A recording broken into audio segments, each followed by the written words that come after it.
Hey y'all, story time. So this story time happened back in, I want to say, was it 2020? I think it was 2020. It had to be 2020 because I was 23. Yeah, so if I was 23, then it had to be 2020. So, what happened? I was using dating sites. And you know me being a square, I started PSO and webcamming when I was like 22, but I was more of a PSO than a webcam model. I, I, I did webcamming at 22 for like 3 days. I logged off and never went back on because I got a job and I was doing PSO on the side. So I was never really like out in the streets like as a, I guess, a call girl or an escort or like walking the street like a streetwalker. I never did that. Now let me tell you, I was on this dating site. I was 23 years old. This guy who was like 34, he pinged me, he matched with me, he started typing me and writing me, and I'm writing him and typing him, and he agreed to take me out to eat. So we went out to dinner to this seafood spot. I ended up getting a to-go plate because they gave us like a lot of food. Well, I didn't finish my food, and then we went back to his place. He said that he needs to go to the ATM. He needed to go to the ATM to get some money. And I'm like, okay. So he takes out like $40.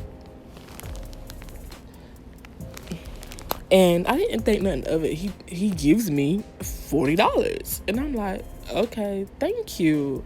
So we go back to his place, and then we start smoking, and watching TV and stuff like that. And then I didn't know that he thought that I was an escort. The way that he bought me the food, gave me the money, went back to his place, I didn't think nothing of it. And then he told me to come in his room.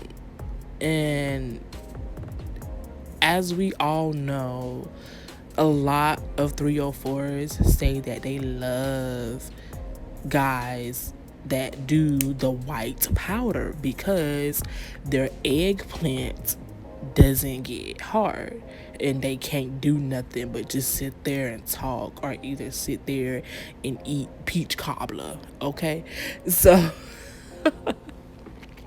basically he just ate the peach cobbler. He ate the peach cobbler. He ate the pie. If you under 18 and if you ain't no 304, you're not gonna understand. You're not gonna understand what I mean, and you shouldn't be watching this anyway. So basically, he did the white powder, and he couldn't do anything with the eggplant. All he could do was eat the peach cobbler, and that's all he did. And I was ready to go. I was at his place for like an hour, maybe, and then I was like, I gotta go to work in the morning. I gotta go. It's getting late. And I was trying to make up an excuse to like leave, whatever. And so, and when I got back home, it dawned on me that I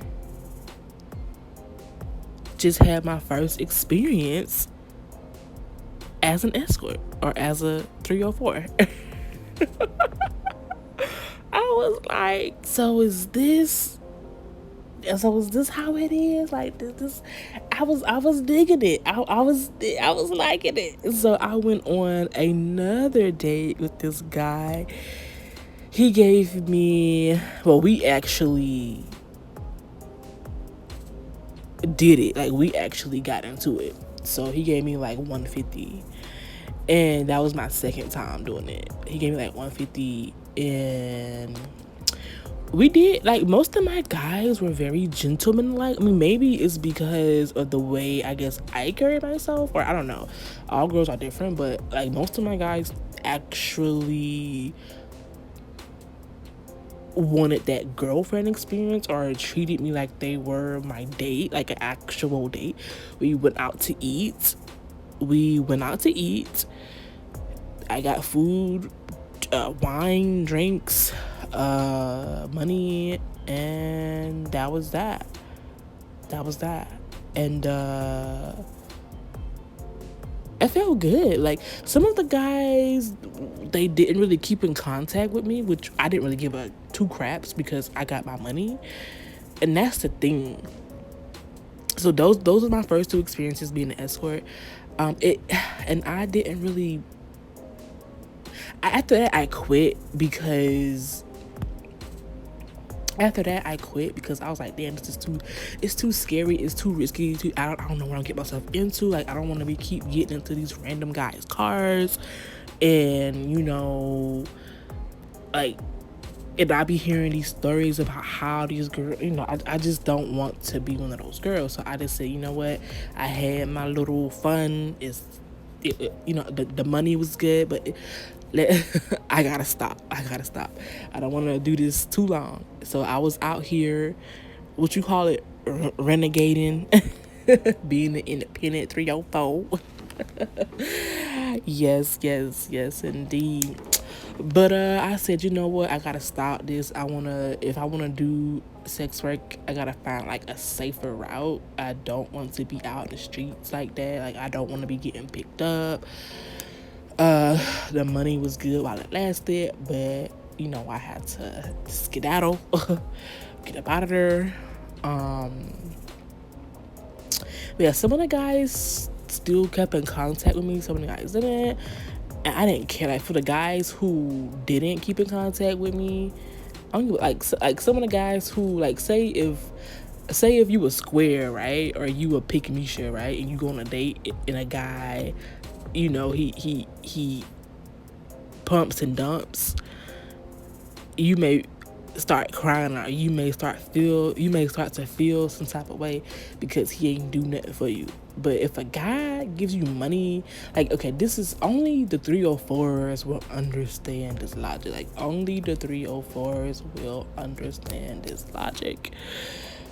Like, if you get money and you getting gifts and money or whatever you want, whether that be drugs, I don't know, like, say if you like, well, I'm not condoning drugs, but like, say if you love wine, like a guy gets you a bottle of wine, he gets you a gift, he gives you, like, he just gives you whatever you want, like, whatever you want, you get it. He pumps and dumps. It's not gonna feel like a pump and dump, because you got what you want, you got your money, you got your gift. So he can pump and dump all he wants to. He could dump all he wants to, but you got what you wanted too. So it don't hurt as bad. It don't hurt at all. You know what I'm saying? Like, the thing that hurt, I don't even think, like, the guys that pay me for my peach cobbler, the guys that pay me for my pie, I don't even think about them. They don't even run across my mind. But the guys that got my pie for free and didn't pay me for my pie, I be thinking, like, how could I get in contact with him again so he could give me some money? Because he owed me some money. I be like, he owed me some money because he got me when I was young and dumb. I want my money for my pie that I gave you 2 years ago. I'm petty like that, y'all. I was so freaking petty. But for real, like, the guys that you be giving free pie to, you be thinking about them like, damn, I was so stupid. He owed me some money. Oh my goodness. How could I be so dumb? Like, why did I do that? But the guys that pay you, you be like, fuck them. Forget about them. Whatever. They don't mean that. But we live and learn. But I promise you, ain't nobody else gonna get this pie for free, baby. Nobody else. And nobody else. And I learned, like, my first date as an escort, and I didn't know that I was an escort until I went back home, and I was like, wait a minute, this guy paid me, and okay, I like this. And I started doing more dates and more dates. And then I said, you know what? I gotta stop. You're moving too fast, Tiffany. You're moving too fast. You don't want to much. You gotta stop. And I felt like scared, and I said, I'm gonna get out. It is addictive, but I'm not the type that could. I don't like sex like that. I'm not the type that could have sex every single day. That shit would get so draining very fast. So yeah, that is my story time on my experience as an escort. It wasn't that long. I wasn't in the game for no more than about 3 months. So yes. But thank you guys for watching. Please like, comment, and subscribe. And I'll see you guys next time. Alright, y'all. Peace.